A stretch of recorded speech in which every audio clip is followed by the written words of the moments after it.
ॐ श्रीं ह्रीं क्लीं ग्लौं गं गणपतये नमः। वरवरद सर्वजनं मे वशमानय स्वाहा। ॐ ऐं ह्रीं श्रीं श्रीमात्रे नमः। शिवशक्त्यैकरूपिण्यै नमः। ॐ नमः शिवाय। ॐ ॐ ॐ ॐ श्रीगुरुभ्यो नमः। मुगिलचर्ल वेणुगोपाल दत्तात्रेय नमः। ॐ सरस्वत्यै नमः। सूक्ति सुधा कलशं अष्टादश सूक्तुलु दिनं दिनं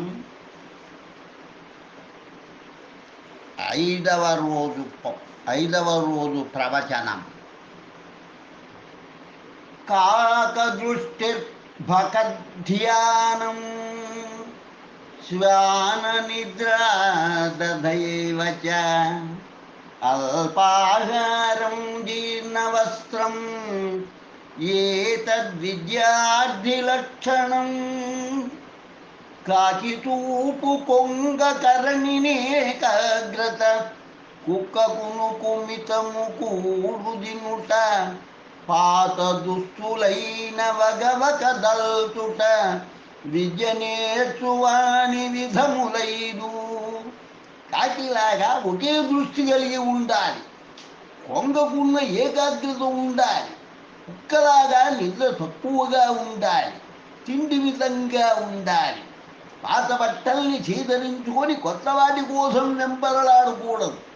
ఈ 5 పద్ధతులు పాటిస్తే విద్యార్థికి తప్పకుండా విజయం లభిస్తుంది. ఆజ్ఞామాత్ర ఫలం రాజ్యం, బ్రహ్మచర్య ఫలం తపః, పరిజ్ఞాన ఫలం విద్యా, దత్తభుక్త ఫలం ధనం. రాజు మాట చెల్లునపుడి రాజ్య ఫలము, దైవమున గురి నిలుచుటవు తపము ఫలము. జ్ఞానమభివృద్ధి చెందుటే చదువు ఫలము, దాన సుఖ జీవనములు ధనము ఫలము. రాజాజ్ఞ పాటింపబడటమే రాజ్యానికి ప్రయోజనం.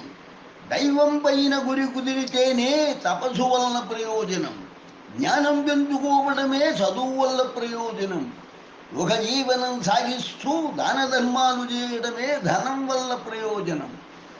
అగ్నిశేషం రుణం శేషం, అగ్నిశేషం రుణశేషం, శత్రుశేషం తథైవ చ పునః పునః ప్రవర్ధతే, తస్మాత్ శేషం న కారయేత్. నిప్పు అప్పు వైరములెల్ల నింగికెగయు చుండునే గాని తరిగడి శుద్ధి లేదు. నిప్పు నార్పి అప్పును తీర్చి నింగినంటూ పగను బుగ్గిజేయవలయు మిగుల నీక. నిప్పు గాని అప్పు గాని పగ గాని తమంతట తాము తరగవు, పెరుగుతూనే ఉంటాయి. అందువల్ల నిప్పును ఆర్పాలి, అప్పును తీర్చివేయాలి, పగను మొదలంటూ తరిమివేయాలి. ఏమాత్రం మిగలనిచ్చినా ప్రమాదమే. నాభిషేకో న సంస్కారః సింహస్య క్రియతే వనే, విక్రమార్జిత సత్వస్య స్వయమేవ ముఖే మృగేంద్రత. సింగమున కొరులెవ్వరో పింగడించి అడవికి కిమీని చేసిరా ఆదరాన. తన బలము తన టీవియు తన కృషియును కరణములుగా మృగేంద్రమై ఘనత గంచే. సింహాన్ని సాదరంగా అలంకరించి వేరెవరు అడవికి రాజును చేశారా? లేదే. దాని శక్తి సామర్థ్యాలు, దాని ఠీవి, దాని శ్రమ సాధనాలైనాయి. అడవికి రాజని ప్రఖ్యాతిగాంచింది. వనాని దహతో వహ్నే సఖా భవతి మారుతః స ఏవ దీపనాశాయ కృషే కస్యాస్తి సౌహృదం. అడవినగ్ని కాల్చన నిలుండు సకుడౌను అతడి దివ్యకాగ నార్పివైచు శక్తియున్న వేళ సర్వులు మిత్రులే అదియులేని నాళ్ళనందరులే. అగ్ని అడవిని కాల్చేటప్పుడు గాలి తోడుగా నిలుస్తుంది. వెలుగుతున్న చిరుదివ్యను ఆ వాయువే అర్పేస్తుంది. దీన్ని బట్టి బలవంతులకు శత్రువులు ఉండరని, బలహీనులకు అందరూ శత్రువులేనని అర్థమవుతుంది. దుర్బలస్య బలం రాజా బాలానాం రోదనం బలం బలం మూర్ఖస్య మౌనిత్వం చోరాణాం అనృతం బలం. బలము లేని వారలగిల బలము రాదు, ఏడుపొక్కటే పసివారికెంతో బలము. మౌనముగా నుండుటే మూఢమతికి బలము, దబ్బర పలుకే దొంగల దండి బలము. బలహీనులకు పాలకులే అండగా ఉండాలి. పసిపిల్లలకు ఏడుపే ఎంతో బలాన్ని ఇస్తుంది. మూర్ఖులు నోరు విప్పకుండా ఉండటమే మంచిది. దొంగలకు అబద్ధాలే బలం. అశ్వం నైవ గజం నైవ వ్యాఘ్రం నైవ చ నైవ చ అజాపుత్రం బలిం దద్యాత్ దేవో దుర్బలఘాతకః. హయమునైనను కరినైన వ్యాఘ్రమైన బలుల నివ్వరు బలమైన పశువుల గుట. మేక పిల్లను బలినివ్వ మేపుతుంద్రు, దేవుడైనను బలహీనునే భజించు. పులి, గుర్రము, ఏనుగు వీటిలో ఏ ఒక్కదాన్ని బలి ఇవ్వడానికి ఇష్టపడరు. పాపం నోరు లేని జీవి గొర్రె పిల్లనే బలి ఇస్తారు. అంటే బలహీనుల్ని దైవం కూడా కాపాడడనే కదా. అష్టాదశ పురాణానాం సారం యాసేన కీర్తితం పరోపకార పుణ్యాయ పాపాయ పరపీడనం. బహు పురాణాల సారము పలికెనిట్లు సూక్తముగ రెండు ముక్కల సుకుని తండ్రి. అన్యులకు మేలు చేయుటే పుణ్యమగును, పరుల పీడించుటే గొప్ప పాపమగును. వ్యాస మహర్షి ఎన్నో పురాణాలు రాశాడు. ఆ పురాణాలలోని సారాన్నంతా రెండే రెండు మాటల్లో చెప్పాడు. ఇలా ఇతరులకు మేలు చేయడమే పుణ్యం, ఇతరులకు కీడు చేయడమే పాపం అని. హిమాలయం సమారభ్య యావదిందు సరోవరం తం దేవ నిర్మితం దేశం హిందుస్థానం ప్రచక్షతే.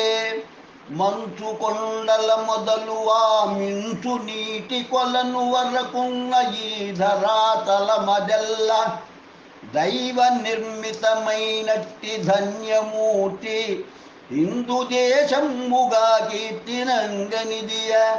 హిమాలయ పర్వతాల నుండి హిందూ మహాసముద్రం వరకు పరదువని ఉన్న విశాలమైన భూమినే హిందూ దేశం అంటారు. ఇది దైవ సంకల్పం వల్ల ఏర్పడ్డ దివ్య భూమి.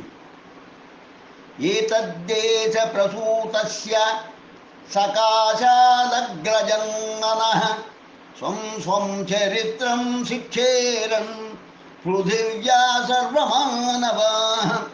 లోకమునకు మంచి చెడులు ప్రాకటముగా చెప్పిరి నేల పుట్టిన సిద్ధులెలమి.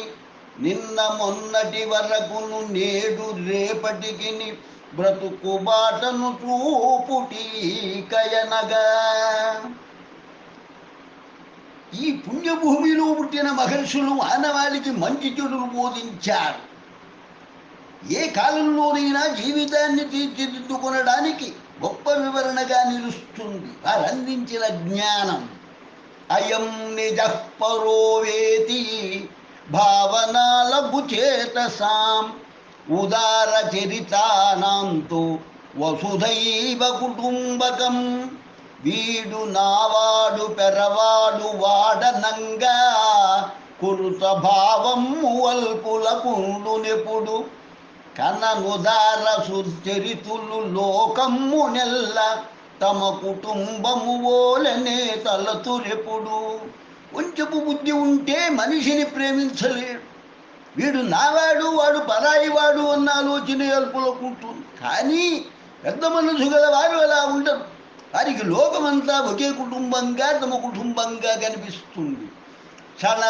క్షణసశ్చైవ విద్యామర్దం చ సాధయేత్ క్షణే నష్టే కుతో విద్య క్షణే నష్టే కుతో ధనం. క్షణము క్షణము విద్య సాధన చేయుము కణము కణము ధనము కలుపుకొనుము క్షణము నష్టమైన సాధన కుంటును కణము కణము తరుగ పణము కరుగు. కాలం విలువైంది. ఒక్క నిమిషం కూడా వృధా చేయకుండా విద్యాభ్యాసం చేయాలి. ధనము విలువైనదే. కొద్ది కొద్దిగా దాచుకుంటూ కూడబెట్టుకోవాలి. ఒక నిమిషం వృధా అయినా విద్య వంట పట్టదు. కొంచెం కొంచెమే కదా అని వ్యయం చేసుకుంటూ పోతూ ఉంటే కూడిందంతా తరిగిపోతుంది. అశ్వస్య లక్షణం వేగో మదో మాతంగ లక్షణం చాతుర్యం లక్షణం నార్యా ఉద్యోగ పురుష లక్షణం. గమన వేగమశ్వమునకు గడిచి భూష మందగబనము గజమున కందగించు చతురతయే నాటికవును భూషణము దాత్రి నరుణ ఉద్యోగమే గొప్ప నగయదూవే. గుర్రానికి వేగము, ఏనుగులకు నెమ్మదిగా నడవడం, స్త్రీకి తన ఇంటిని కాపాడుకునే నేర్పు, శ్రేష్టమైనటువంటి ప్రయత్నమే ఏ మనిషికైనా శోభనిచ్చే నగలవుతాయి. శుత్రుడా సహ కుటుంబిన్యా మయి జీవతి నాన్యగా తాసాం ఆశా మహాసాధ్వీ కదాచిత్ మాన్నముంచతి. ఆకలియుదాహమాశలు ననడి మూరాండ్రు నా జీవన సహచరాచ్యనుండ్రు అందువాశయకలు సాధ్వి అంతము వర కనుగు తోడైనను వీడి జనదు నిజము. ఆశ, ఆకలి, దాహములని మనిషికి ముగ్గురు భార్యలు. బతికున్నంతకాలం భక్తితో కొలుపుకుంటారు. ఆ ముగ్గురిలోనూ ఆశ పతివ్రత, ఎల్లప్పుడూ భర్త సేవలోనే ఉంటుంది. మిగిలిన ఇద్దరు అట్లా కాదు, వారు వస్తూ పోతూ ఉండే దుఃఖాల వంటి వారు. ఆకలి, దప్పికలు సమయానుకూలంగా అవుతూ ఉంటాయి. ఆశ మనిషిని ఎప్పటికీ వదలదు. అమంత్రమక్షరం నాస్తి నాస్తి మూలమనౌషధం అయోగ్య పురుషో నాస్తి యోజకస్తత్ర దుర్లభః.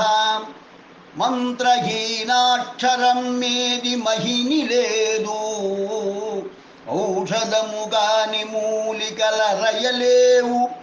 యోగ్యరహితుడు నరుడేరు ఉర్విలేడు కాని వాని నెన్నెడి వారు కలరె భువిని.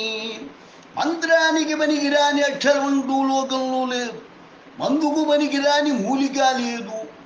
ఎందుకు కొరగాని మనిషి కూడా లేడు. కానీ వాటిని గుర్తించగలిగిన వారెవరైనా ఉన్నారా ఆ లోకంలో? ధారణాధర్మమిత్యాహు ధర్మోదారయతే ప్రజా యత్స్యాద్ధారణ సంయుక్త సధర్మ ఇతి నిశ్చయః. ధరణి జనులు దేని ధరియుంతురద్దియే ధర్మమనిరిమునుకు ధర్మపరులు జనులనొకట చేటు సత్యమే ధర్మము నిజము తలచి చూడ నిశ్చయమిది. ప్రజలు దేనిని ఆశ్రయిస్తూ వస్తున్నారో దానినే ధర్మమన్నారు తెలిసినవారు. ఏ సత్యం ప్రజలందరినీ ఒకటిగా నిలుపుతుందో అదే ధర్మం. ఆలోచించు చూడగా ఇదే రూఢమని తేలుతుంది. నవా అరే మైత్రేయి పత్యు కామాయ పతి ప్రియో భవతి ఆత్మనస్తు కామాయ సర్వం ప్రియం భవతి. తన పతియగుటను నరుని తన మనమున నిలుపును సతియను పలుకు నిజముగాదు. సతి తన మనమున నిలుపు పతిని తనకు ఆత్మయంతును తనయాత్మయంతునికి. తన పతియగుటను నరుని తన మనమున నిలుపును సతియను పలుకు నిజముగాదు. సతి తన మనమున నిలుపు పతిని తనకు ఆత్మయంతును తనయాత్మయంతునికి. ఓ మైత్రేయి, తన భర్త కదా అని పురుషుని ప్రేమించదు స్త్రీ. వెలుగొందే ఆత్మగా భావిస్తుంది, తన ఆత్మస్వరూపమే అని ప్రేమిస్తుంది. సత్యస్య వచనం శ్రేయః సత్యాదపి హితం వదేత్. యద్భూతహితమత్యంతం ఏతత్ సత్యం మతం మమ. నిజము పలుకుటయే మేలు నిజము కన్నా అందరికి మేలు కోరుట అన్నమిన్న. జీవకోటి గంతటికి సంజీవనము మంచి మాట యొక్కటే సత్యమంచెరుగుము మంచెరుగుము. సత్యం చెప్పడం మంచిది, దానికన్నా 10 మంది బాగుకోరడం ఇంకా మంచిది. నిజానికి ప్రాణులన్నిటికీ శక్తినిచ్చే మంచి మాట ఏదో దానినే సత్యం అంటారని తెలుసుకోవాలి. లోకా సమస్తా సుఖినో భవంతు. లోకా సమస్తా సుఖినో భవంతు. లోకా సమస్తా సుఖినో భవంతు. ఓం శాంతి శాంతి శాంతి. స్వస్తి. సూక్తి సుధా కలశం 18 సూక్తులు. దినం దినం 5వ రోజు ప్రవచనం సంపూర్ణం. ఓం సరస్వత్యై నమః. స్వస్తి.